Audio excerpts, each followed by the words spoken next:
Jamkan sara bela de bo chef de bon sola ka fu ka wani mando bi jamkan sara bo ngoro anya chini ma o au kana ni bebe do ni o do ko soko gestion ko promotion immobilière ni ala sona babu abina segure ka bi wala sa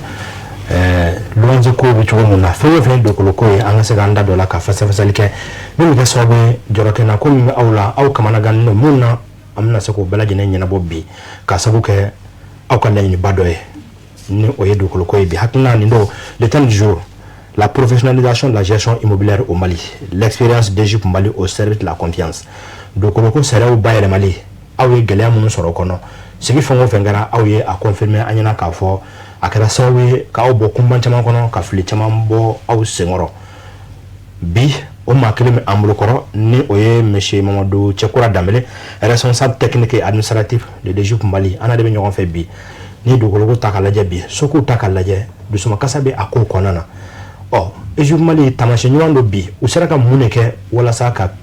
ke nyeda nyumaye bi ka seka ke tamashe nyumaye jamana kono bisigi ni ala sona aw bina tono maboka sabu ke mawleli min dado munna ka nyefo anyana wala sa kan aw blasara soni amedo anga babu kono wala sa nin aw anga saka chama famu sigin konana Égypte Mali sekra juma mu bulon ko ina amba barachi aw nyana sano inshallah.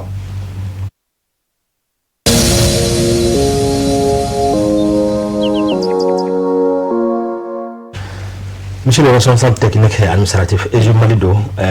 amba fuka wala mando kuma anye tila sauma ini ka nyama ka yamaru konnana annana wala saka sega na jamana kona dum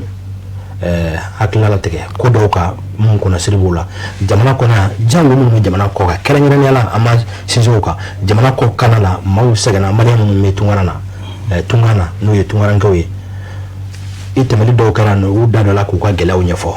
wala ikana kenenga bi ami foki wala mano kana bismillah sa bi ni anda sera do kuma anya fo la professionnalisation de la gestion immobilière au Mali do ko bilama gela chamambe akonana na fara ko ka nyefo like anyana bare nyereka adamne Égypte Mali la comme ay misalata Égypte Mali ka on tate ka fo Maro Tchekoura Dambélé ye jaye moko koy mais amé sougandeli ke ka wole bla mamu mina ka se kana forba tono la fasa koro jumay inda le fongo fengara mawdi an wole je fam befe ka fo nun ko nyana alhamdulillah o ko mun tela ka bolo yara kano Égypte Mali ko magele asoro ola bi debi se ka dugolo koina debi se ka amblasarani moyebi yelema mun nana no kala loi dona les foncières awore ka baro konana anana ni lafia juma en ko ngona ok alhamdulillah rabbil alamin ami damna ami alafu ami jamana kono ami anyamo fo ami do ko ami do yimo fe afle télécharger fladla anga kramo amafo ani teleso barakela belajali mais le directeur général fonu Elhadji Fall Traoré ani Égypte Mali barakela be ani tele shérif la jeba jama be ngafuli bi abelajali parce que nous était sans ordre ko nyama fo donc adiba lasi d'accord ori fuli be mbulu folo donc akayana ngadu kuma konnana bismillah effectivement du bara bela bara normal ni bafo ni atasira do fe mais nana sira wera fe agala ka bun bara be kile donc abi extrémité flade ni on quoi parce que du dana soroli ana cheni apebi non krefe akatem kuju c'est vrai bara jidu ina fa barato bara ni bala ika isebedu abara kella odola Égypte Mali reka choix bulimbe baranka akolona na kayelema chama douala ina fa mo chama timike parce que ni bi duwulo kuma fo ibi tigi do le fo ala ni tigi fo ala yamara dɔ de bɛ na ni tigiya ye bon o yamaruya kɔfɛ bon a kan ka tɛmɛ sira jumɛn fɛ olu bɛɛ de bɛ dugukolo la sinon ni dugukolo t'en tant que tel naturellement problème t'a la o mais di cogo de bɛ na ni problème ye yamaruya min bɛ a di o de bɛ na ni problème ye min b'a yɛrɛ kɛ a dibaga ye o de bɛ problème caya sinon dugukolo naturellement volcan t'a la foyi t'a la mais an ka min an de b'a créer donc Egypte Mali ka fɛɛrɛ caman bɛ yen o talen bɛ babu in kɔnɔna na n'an da sera ka se min ma ɛri kama an bɛ dɔ fɔ ko la bon n'an da ma se min ma waati wɛrɛ ni ala sɔnna an bɛna tila ka segin o kan inchallah o la bi komi an ye babu sinsin kosɛbɛ professionnalisation de la gestion immobilière gestion immobilière n'o ye dugukolo ko ɲɛnabɔli ye o gestion immobilière nansarakan don mais maa caman bɛ yen hali n'i ma kalan an da bɛ se agence immobilière ma n'a ɲɔgɔnnaw gestion immobilière e bɛ se ka kɔrɔ jumɛn da la e bɛ se ka ɲɛfɔli jumɛn kɛ an ɲɛna a yɛrɛ kan bon ni gestion immobilière yɛrɛ ta k'i bi a kɔrɔ lajɛ donc o bɛ n'a fɔ ka dugukolo ko ka valeur don a la dugukolo ni immobilière fɔ dɔrɔn o y'a ye so jɔra ka ban quoi parce que foncier bɛ immobilier bɛ donc immobilier o ye jɔli kɛra ka ban quoi donc ni jɔli kɛra sisan jɔli a bɛ se ka tɔnɔ bɔ cogo di o gestion immobilière ye a tɔnɔ bɔtɔ la min ka don n'o ye yɔrɔ tigi yɛrɛ ye ale bɛ se ka hɛrɛ sɔrɔ cogo di bon i bɛna a di maa minnu ma i bɛ se k'a kɛ olu fana bɛ se ka hɛrɛ sɔrɔ cogo di ani dossier administratif bɛ yen ni o kan ka kɛ jamanaden ani jamana ni ɲɔgɔn cɛ e fana kan ka don o fana sira la donc i ka baara kɔnɔna na finance b'a la administration b'a la technique b'a la juridique b'a la o de ye agent immobilier ka baara ye e kan ka jɔ cɛmancɛ de la ka nin bɛɛ ta ɲɛnabɔ techniquement i b'i ka baara kɛ administrativement i b'i ka baara kɛ donc financièrement i b'i ka baara kɛ juridiquement fana i b'i ka baara kɛ i bɛ to cɛmancɛ de la pour que bɛɛ ka wasa sɔrɔ sariya ye min fɔ jamana k'a ka hakɛ sɔrɔ sotigi a k'a ka hakɛ sɔrɔ min luwanse la o fana k'a ka hakɛ sɔrɔ e min bɛ a baara la i k'i ka tɔnɔ sɔrɔ so fana ka to a cogoya la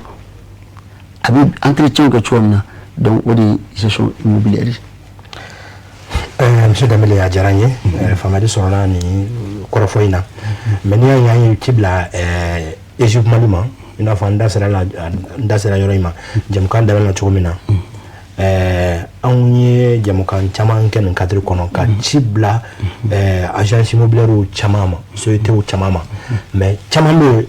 nin kɛnɛ kan anw b'a fɔ vraiment ko tamakiya t'an na u ko k'u tɛ se ka na parce que n'u nana yara an da sera ma ko impôt mɔgɔ bɛ wuli o kɔ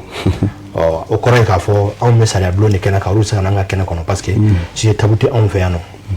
sariya ko cogo min na jamanadenw kan ka lafiya cogo min na an bɛ t'o sira fɛ an bɛ t'o la o la kuma o kuma ni an ye ci bila aw ma a bɛ i n'a fɔ jɔyɔrɔkɛla tɛ aw la siranikɛla tɛ aw la maa tɛna aw taba i b'a sɔrɔ aw bɛ sariya kɔnɔna na bi n'a fɔra ko e ka analyse yɛrɛ kɛ bi Mali kɔnɔ agence immobilière ka baaraw kan gestion immobilière yɛrɛ kan e bɛ gɛlɛya jumɛn sɔrɔ a kɔnɔ minnu bɛ luwanse la bi maa caman ko k'u sɛgɛnna an ye thème min fɔ k'an bɛna baara waati min na an ye maa dɔw dasumusumu o ye caman fɔ an ɲɛna mais e yɛrɛ en tant que professionnel du domaine de foncier en tout cas gestion immobilière e bɛ se ka analyse jumɛn k'a ye i ni analyse personnelle de la situation. Bon suntura bɛ an bɛ jamana de kɔnɔ ni kumana mɔgɔw tulo b'i la bɛɛ pratiquement bɛɛ ɲɔgɔn dɔn quoi ni an bɛ analyse ni ko ne ka analyse personnelle ta n'i sera o ɲɛ parce que mɔgɔw ni duma ni ɲuman tɛ kelen ye min yɛrɛ hakili la ni b'o to yen min ye sariya min ye taabolo ɲuman ye ne ka kuma ni o ye peut-être o de bɛ se ka jama nafa. Bisimila. De manière générale agent immobilier ni mɔgɔ b'a fɔ mɔgɔ caman bɛ yen u bɛ baara in kɔnɔ u lakodɔnnen tɛ jamana fɛ bureau tɛ u bolo garantie foyi t'u la assurance t'u ka ko foyi la bon olu bi ka fara baara kɛ jama in kan bon ni ko kuma ya ni sariya bulu ne an kuma ni sariya di ko kuma ni dum quoi bon au moment où il est sur généralement kabi usage ka yoro ni tola kabi client na kabi yoro ni abi tibitaba sur li damni vous savez à fond ko subi yoro dola il est là souvent il est sur derrière sur limbe tu n'as pas accès à la chambre ni yoro ya clita le boulot il est sur où ya la on fait barosin d'affaires kata kuira ka sudo fenka jira clitu boulot madaile bon nous be ni évoluer au konana juste on ça yoro kili ira mo fla mo so la déplacement kemenani ni kema fla kama ko so baramake ne va nambi kuma anga ulu bola na ulu bola sisa nous be cadre légal konana nous be agrément boulot ou la ko donner be et que c'est là où la coup kamike ubi locataire ka wardi sotima même bien c'est là à quand que ce qu'on a la fière tuomina ils songent à ça so ere bituomi so ga to à structure normale là pour que beka la fière solo ils songent à ça nous fana bitla et puis bitla tout nous fana jamana ka hakay mi ka fo sotigi le versement de quand à quai impôt là donc au lieu de cadre qu'on a peut-être qu'il fait en focaliser au lieu de baraka tuoka la comment en a fait bien bon nous bi côté d'un fait parce que en tout cas tuoka en tout cas comme le cas tuoka ami comme le cas quoi ça veut ajarani anga lañini bado ere ni flaka do anga lañini do kono bisigi ne ama abuluda o koro ay deku no ne ye on dawe deku dum ne se ramo ko ka deku dum ne dama kono donka $10 femini sare abise ka kumaka jamana ni yorobala so tigi ni yorobala mun ne so kono luanze la ufana nga here la faka nga sora kono na ida sara ni mane vraiment ma chama yu ka dusuma kasa jira ka fo do ni sara agence do ma do bibla nya kata ko sobe ya me ikanga ta sobe na jere da so kolendo ya fa chuna vraiment na se ko yoroka adeko mauka mais est-ce que amono me immobilier kono tabi e flaka mu mbo kere fe na nyere fana ni se ba onye bi vraiment mu ruboala walma jamana ka secteur nyere fana o ka encadrer kanye ka blasa da kono nimbene no nimbene nte o kaseka don o sara mena nga seka no yo sara gafe o kaseka blanga buluka anga seka masala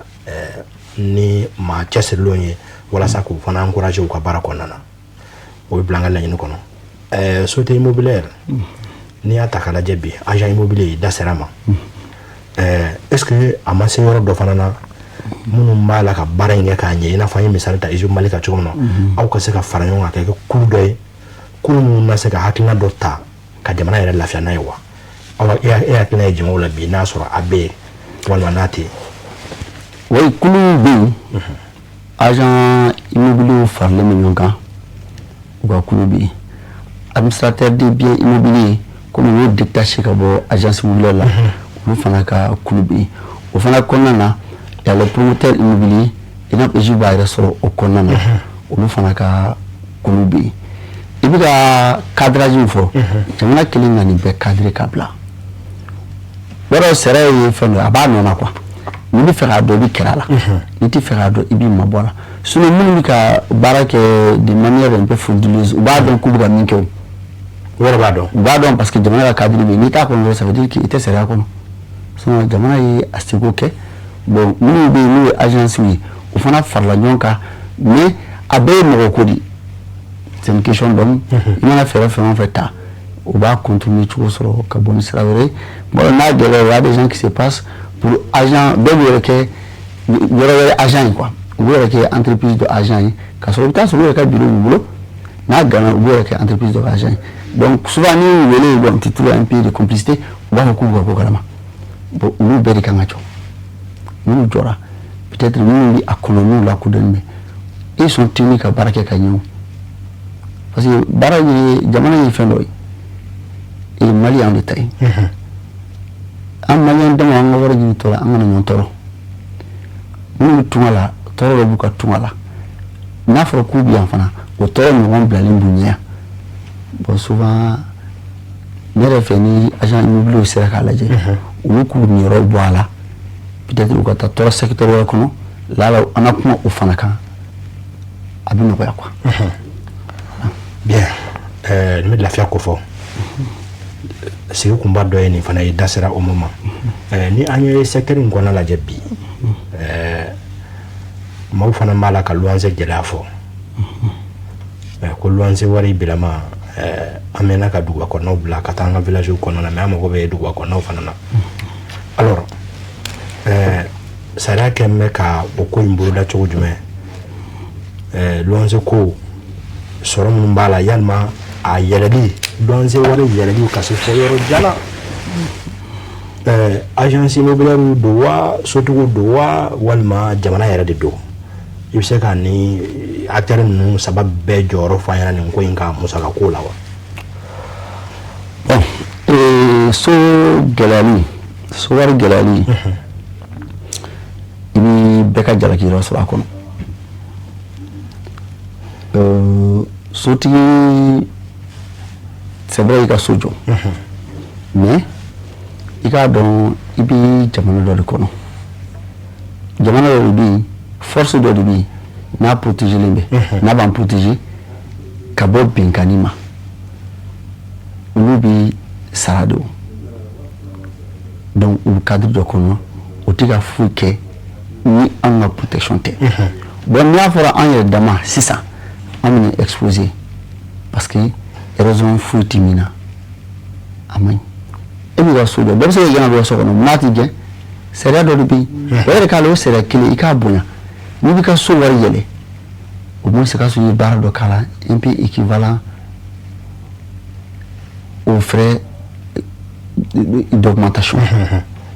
parce que e ka so bi atuwa la dron ina dro ko ako jingalera bon ni wa clean faranga soka donc ta jusqu'à 20% donc 50% faranga soka comme na soko ka bo arba don ti shay bon on fait logiquement est contre ça bon en réalité autant dit souti lancer ka exposer faut souti ka plier le niveau de la raison faut tala c'est vrai que ka so mami jamana de concert bi ni yebi ka sojo fait le ki elan kanao donc etiki na fu ko no la loi de la génie karibo ka atikiti njukulaw ni ko bi ka do fara soka anda la je na so la raison de bi ni la activité do fara soka là y a pas de problème donc la raison fana be wa raison bi ko ndo bala misaka to do fara soka ma mbala ka ken sare mina misala sumandi bismillah eza so do to la mo na sokono dans un premier temps parce que sokona de la bulemba du mona fait nous ashima ni ga mtison mais amadu ni mo yola na ka suka barala do se ka tati chula donc mo na sokona a chiala ni ga kubi ni hengla chena kuranta na sokona ni kuranta de manière un peu parallèle ina ni poto ni jife sokona ya labe bere bado il y a un changement apparent et puis tu t'avoir quoi bon et ni fait du état de là ana état de la mana ni fini ni buta o wari ni sara do la na kala ka bloqué in kala wala faraka de wo faraka donc ni fara be famia quoi mais du jour à la nuit ka sana ki jodron ko ka do fara so warka bon moi je crois que c'est des pratiques surtout qui chamba ke nous serait ka dabla abina ni nogoya jin kono parce que ni ika so war gelya ibta malo fana san gelya law ibta tout fana san gelya law parce que wala sa beri da nyanto ni ta gelya kono de gelya fodro to ba gelya ni bu eki ika tani ayi yele mami ni benye bala ibsa don fa so warka ou surtout à partir alors je me dis ni on le sommet c'est vrai marché sur le Liman mais avec le Limania fɛn o bɛ yen n'i b'a dɔn i b'a sɔrɔ k'a b'i kɔ tɔɔrɔ jako oui i bɛ jako pour le simple fait que e bɛna don mɔgɔ dɔ fɛ min bɛ mɔgɔ tɔɔrɔ i bɛ fara a kan ɲɛnɛmaya bilalen bɛ sotigi ni lɔnsew de cɛ ani jamana cɛ ni sotigi nana ko ka dɔ fara wari kan e bɛna agent ɲini a fɔ a karisa an b'a fara ni dalu jumɛn a bɛ dɔ fɔ an b'a fara ni dalu jumɛn kɛlɛ t'a la o mɔgɔ ko de don dalu min ye wari bɛ ka dɔgɔya an ka dépense ma e bɛ ka dépense ajuster ka bɛn a ma kɛ yɔrɔ labɛn dɔɔni an bɛ dɔɔni fara a kan kuma de don quoi yɔrɔ labɛn dɔɔni bɛ se ka fara a kan mais e ma yɔrɔ labɛn yɔrɔ cogo kɔrɔ la ka tila ka nati ko jama cayara ko quartier fara k'a fara a kan en tout cas avec les journalistes ça marche pas alors ça marche pas i bɛ na nin fɛn dɔ de ye depuis papa bɛɛ ye min na ko yɛlɛma donna so la bɛɛ bɛ fara wari kan n bɛ se ka bon o ye agence ka so ko ye bon ni nana so talaw yɛrɛ bolo les locataires mɔgɔ caman bɛ so yɛrɛ ta depuis le départ u b'a dɔn k'u tɛ se k'a sara n'a ye san 2 sɔrɔ o b'o dɔn oui u b'a dɔn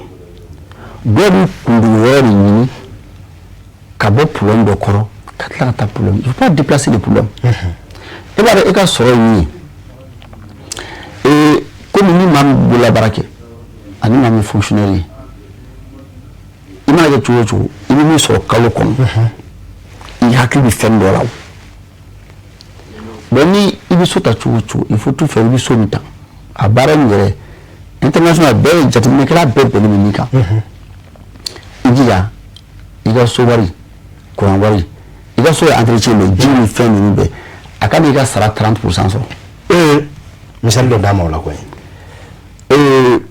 n'i bɛ 100 sɔrɔ i bɛ so min ta i bɛ jija courant ji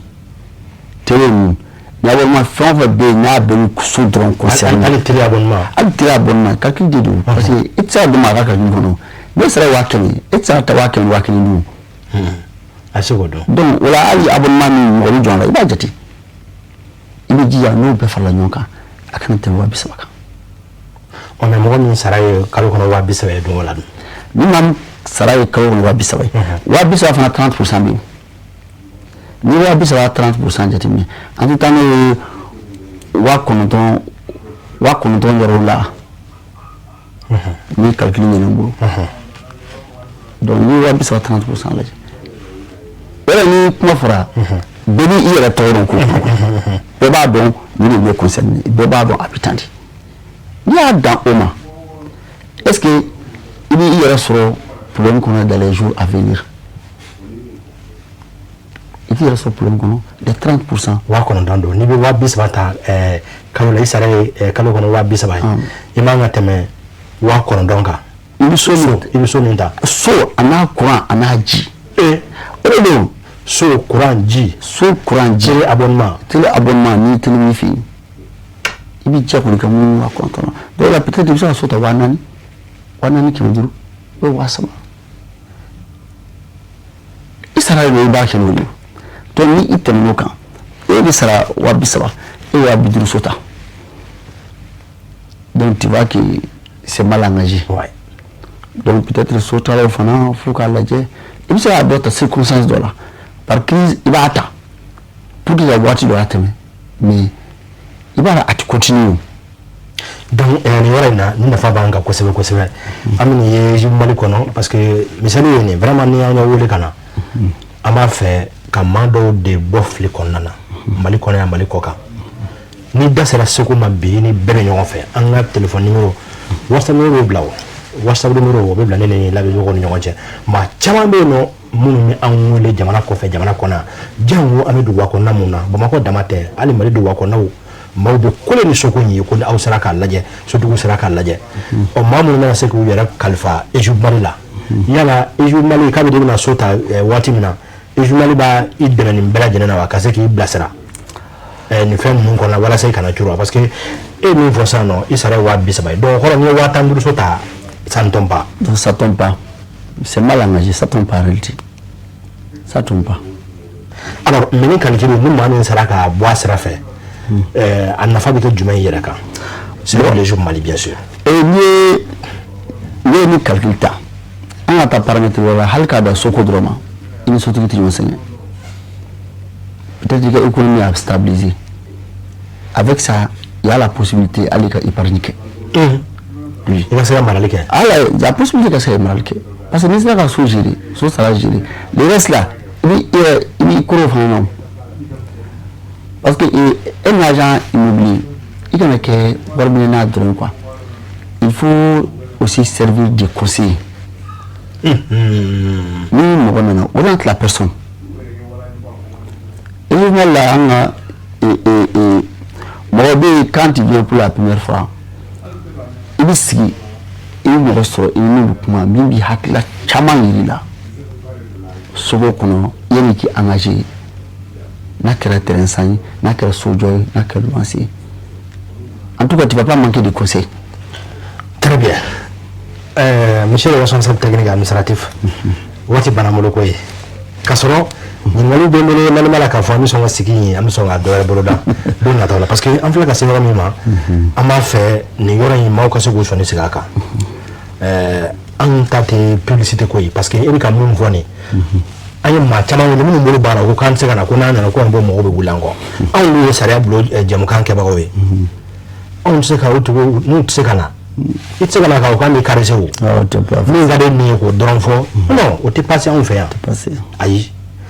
minnu bɛ k'an lajɛ o mago bɛ mun na o b'a fɛ ka mun na gɛlɛya jumɛn bɛ yen e bɛ se ka fura jumɛn fɔ o la a banna o e filɛ ka nin min fɔ maa ma se ka ni maa ma se ka nin bila sen kan ka se ka nin waleya a hɛrɛ fɔlɔ bɛ se i yɛrɛ ma ɔ n'a y'a sɔrɔ Ijou Mali ka baaraw y'o ye kuma kun cɛ Ijou Mali bɛ baara dakoba jumɛn kɛ est-ce que aw bɛ terrain feere kɛ aw bɛ sous gestion dama kɛ walima baaramisɛnnin wɛrɛ kɛ miniti kelen dɔrɔn de tora an bolo sa. Ah d'accord, alhamdulillah. Bon kuma la teliya la Ijou Mali ka baara ye ka dugukolo jalan san a lankolon k'a lankolon feere so jɔlen an b'a san an bɛ so jɔlen feere an bɛ mɔgɔw dɛmɛ n'i bɛ yɔrɔ ɲini na pour que i bɛ se ka yɔrɔ sɔrɔ sariya kɔnɔ cogo min yɔrɔ minnu bɛ yen n'o ye sigiyɔrɔ ye parce que sɛnɛkɛyɔrɔ caman bɛ yen o tɛ sigiyɔrɔ ye donc n'i bɛ yɔrɔ ɲini na i bɛ se ka se an ma on peut te servir de conseiller n'a sɔrɔ nin yɔrɔ bɛ i ta ka réserve kɔnɔ a bɛ sɔrɔ cogo di a tɛ réserve kɔnɔ a bɛ sɔrɔ cogo di an bɛ se k'i dɛmɛ k'i bila siraw bɛɛ la o ka fisa n'i ka nafolo caman da donni yɔrɔ don dɔ i ka na mɛn k'a bɛ ci ka bila place wɛrɛ yɛrɛ donc an bɛ o fana kɛ. Donc nous nous va seguir galérer du boulot quoi nous faisons la balade pour médiation de conflit foncier ambi nous faisons que nous faisons du boulot quoi parce que tu as du boulot comme maman bête ça comme que tu vois ni tiens de bye nous faisons quoi inchallah ni sekrama ami kuma achamana barakala ya ansiraka mo chama sigi kenekelenga kube kula kumibi ni konyelwa kute ni yake je ko je ni ko ka so ko gelen bote abe fo chugudi o dalu je bulu ajaraye abi fo ki wari mando ay salita Ijou ka expérience de ka bisigi konnana professionnalisation de la gestion immobilière au Mali l'expérience de Ijou Mali au stade de la confiance idabara ka segu mane ni nafa te Ijou Mali doronka il faut ka malien chaman blasara hali mun de malien nu be jamana konnana il faut ka bora blawiye ka kalande duma u te kala mun do min de kala universel afew adawlu fula ka soro shirifula jabara shirifula sariya blon kenaka inshallah man wala wati na tawla na ule blema min ye mboko ye so sarako la e ka segi dadola aw be baraka chogo munna mboma ka segu taso no jamana ni yore ko bo bela dine ka sega lafiya soro WhatsApp numéro be tonu ni aw ni ñogon ci WhatsApp numéro aw ka ñinangalu ni ala sona o do na tawla ñinangalu won do faranga ñinangalu ka amasa ga mun poser bi mun to wanga ma wala bi ni ala sona aw ka ñinangalu do na tawla anu faranyonga kanga ma wulile ka segi ka wule kana jamuka en kono akase kana orujabi akla jigido anga ma wulile ngena ka monsieur El Hadj Balla jido voilà El Hadj Mouadou Tchakoura Damele responsable technique et administratif de Ijou Mali amba foka walimando aka directeur général to la no El Hadj Mfali Traoré amba foka walimando ka Ijou Mali ma bragene fo chesteri na burika joina mun ka ke publicité côté anga ngenga bɛɛ sera fɛn dɔ de ma mun gɛlɛya bɛ bɛɛ kan surtout ko mana se ka nin hakilina fana sɔrɔ n'ale la k'a fɔ a bɛ ɲa bɛɛ ma jamana mako bɛ basigi min na hakilisigi min na ni ala sɔnna ni jɔyɔrɔba b'o kɔnɔna na